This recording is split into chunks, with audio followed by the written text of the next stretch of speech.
I landed with a crash, but thanks to the suit I wasn't hurt. I had no idea where the pad had taken me, but back then, I didn't care so much about where I was going, or how I would get home.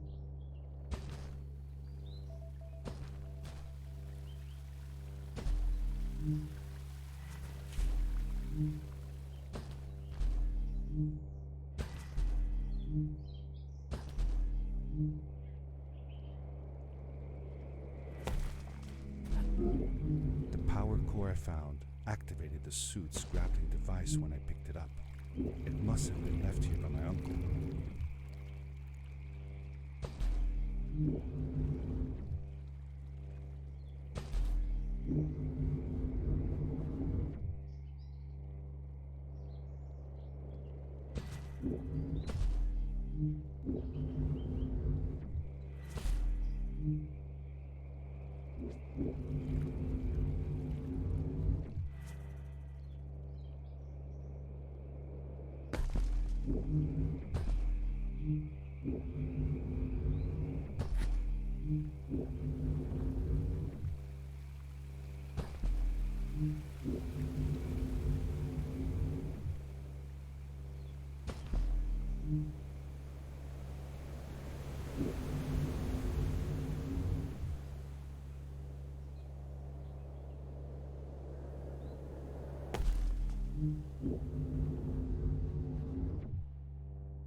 These blue lights. Did Fred put them here? Or was somebody else here as well?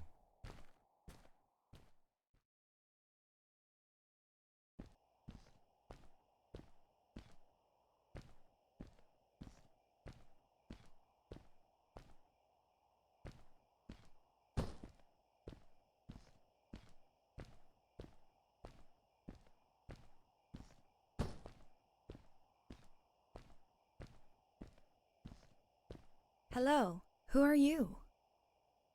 You're not from here. Wow, you look just like Fred, but smaller, and with less hair on your face. She knew Fred. I told her that he was my uncle, and that I was looking for him. What's an uncle? I said that I had known him all my life. Really? Me too. I'll help you find him. I'm Madeline. The others call me Mad Maddie sometimes. I don't know why, really, but you can call me Maddie. You've never been to the village, right? Let's meet over there in the square. I'll show you around. I bet you can get there easily with your suit thing. So, I'll see you there. I couldn't believe it. An underground village inhabited by frog people, or more like salamanders. Either way, they walked like humans, they talked like humans. How is that possible?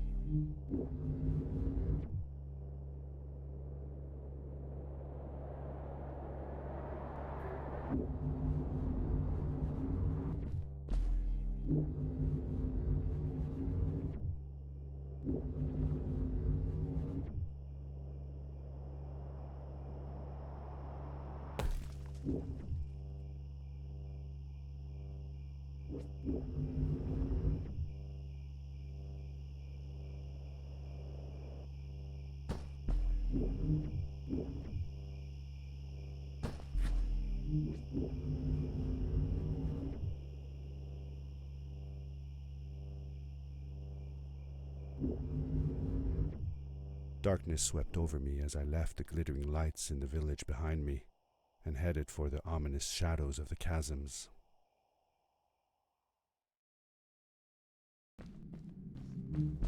As I entered the chasms, it struck me how much darker it was in there. The shadows were black as ink, and although I tried not to be afraid, I couldn't help but shiver.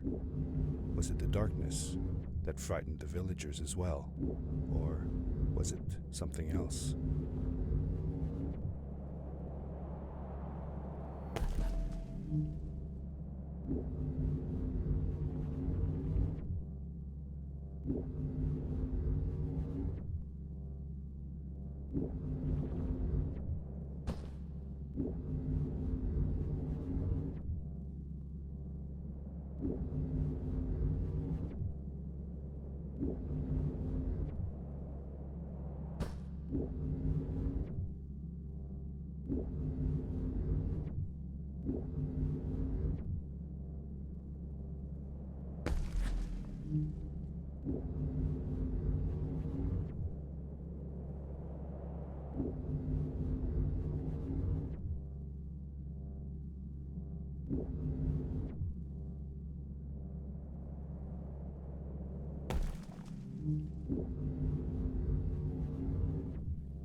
Yes, we did it!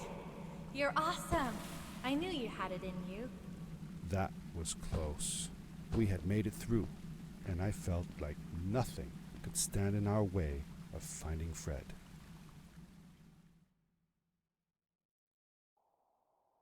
Oh, another one. This one says, "Welcome home."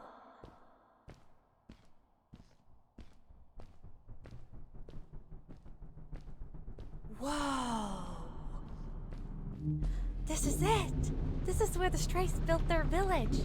And what a beautiful place they chose. Just look at the sky. It is so big.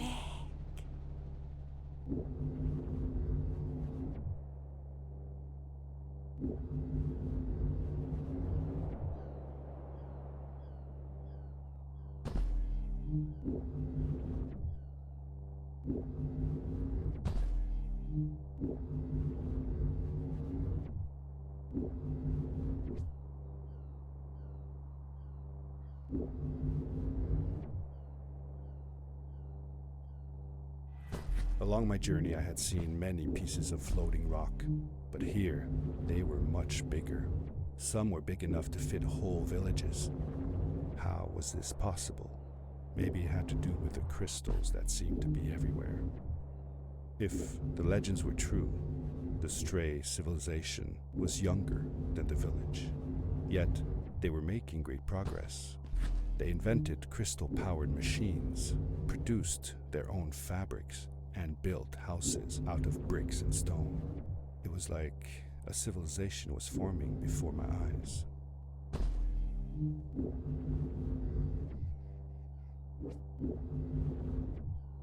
Hey, let's play a game. I bet that you can't get through this part without using the grapple device. Told you you couldn't do it.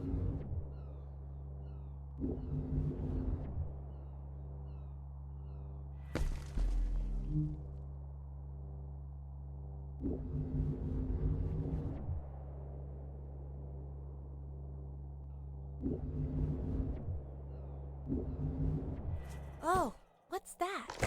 The boots! Look! Couldn't you wear those? With this addition, the suit felt at least 20% cooler. Sweet! Now you gotta try the map. Whee! This is awesome! It was awesome. I don't know how to describe the feeling of bursting through the air like a bullet, so fast that my eyes watered and my belly was full of butterflies. Never fully in control, but still feeling like the coolest kid in the universe. I guess I just described it, didn't I?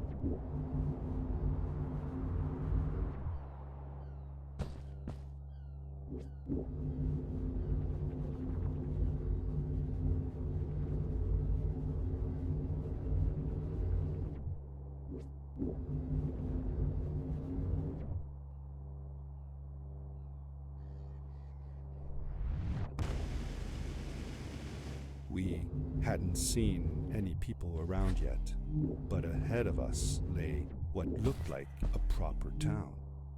The strays from Maddie's stories. I could imagine how she must have longed to meet them all her life. And now, here they were.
Quickly, grab a hold of that crate.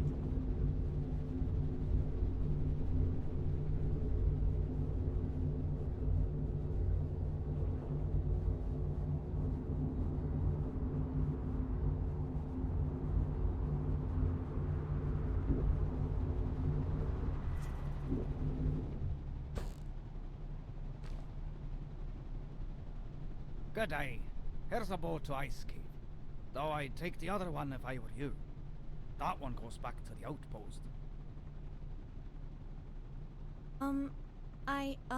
Wait a minute. I was thinking. I don't know if I should go with you. I mean, I want to, but I also want to, well, stay here. Maybe it's strange, but I just feel like these people liked me and accepted me for who I am.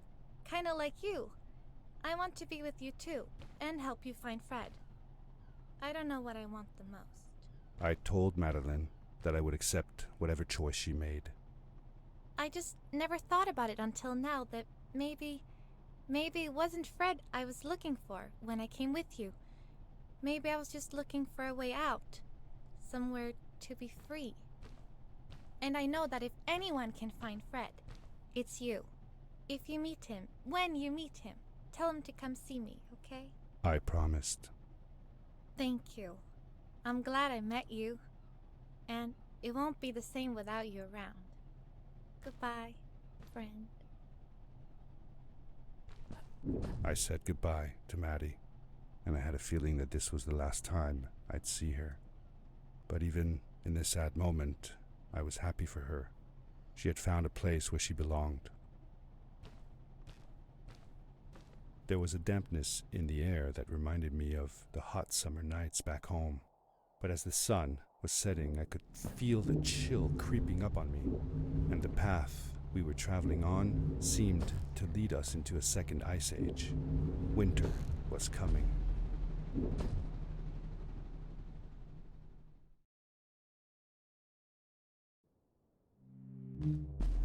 Into the caves again, and now it was just me, alone in these cold, barren halls of ice.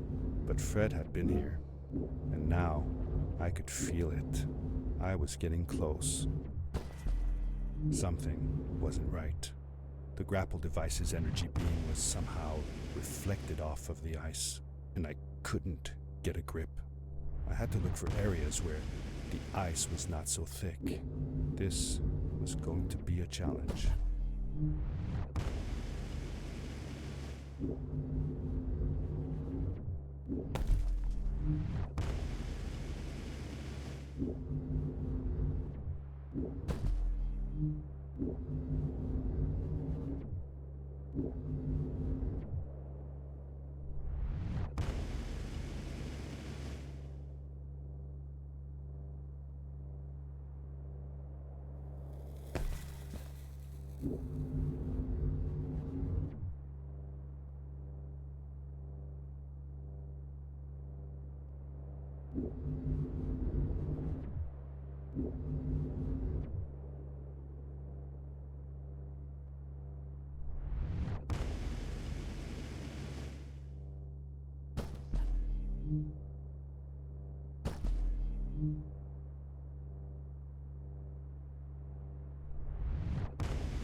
I found another one of Fred's campsite, noticeably newer than the others.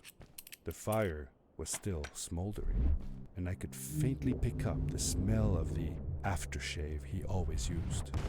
I was closing in on him. I could feel it. He had left some tools behind that I could use to repair my boots. That should do it. Good as new.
It was dark all around me, but there was a light at the end of the tunnel.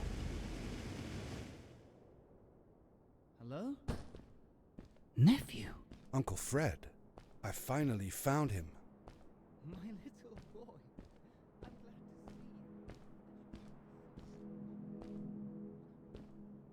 I said that I found the suit in his workshop and that I came looking for him.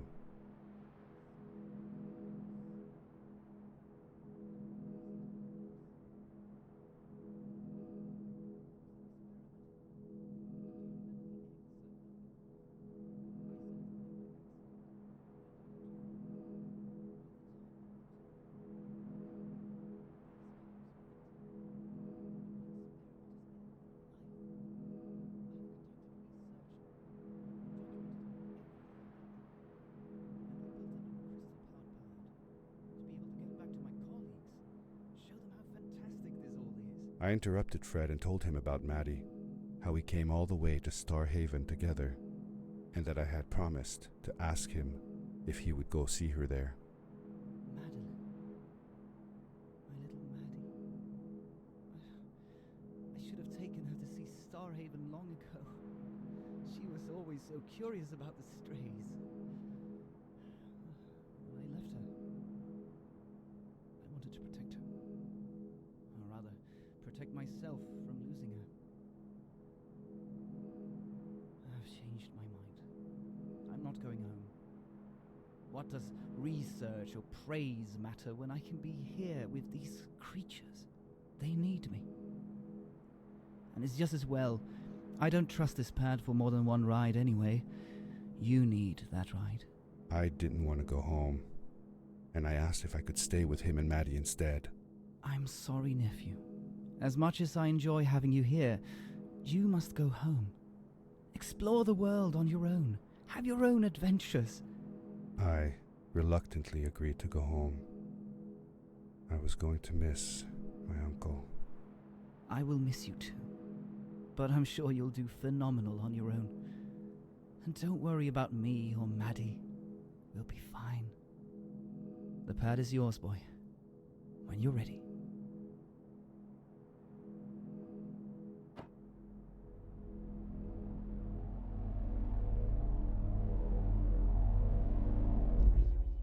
Take care, son!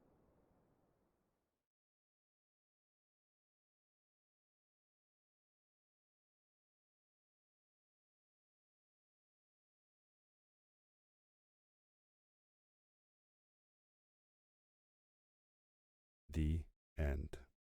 Now, good night, sweetie. Wait, Dad. Does that mean Fred is still there? Who knows? That was the last time I saw him. Don't you miss him?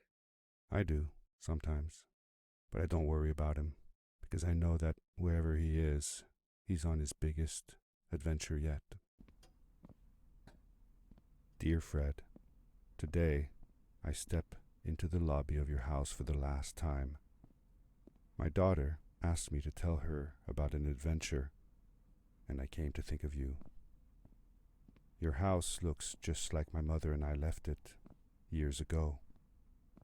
After you'd gone, I was sure she was going to throw out all your stuff, but she just cleaned up. We made you a small memorial. For a while, I came here every day, just like I used to. Sometimes I could even faintly hear your voice, calling from the observatory, asking me to get you this tool or that. I never told my mother about that day. I don't think she would have believed me. Can I believe it? After all these years?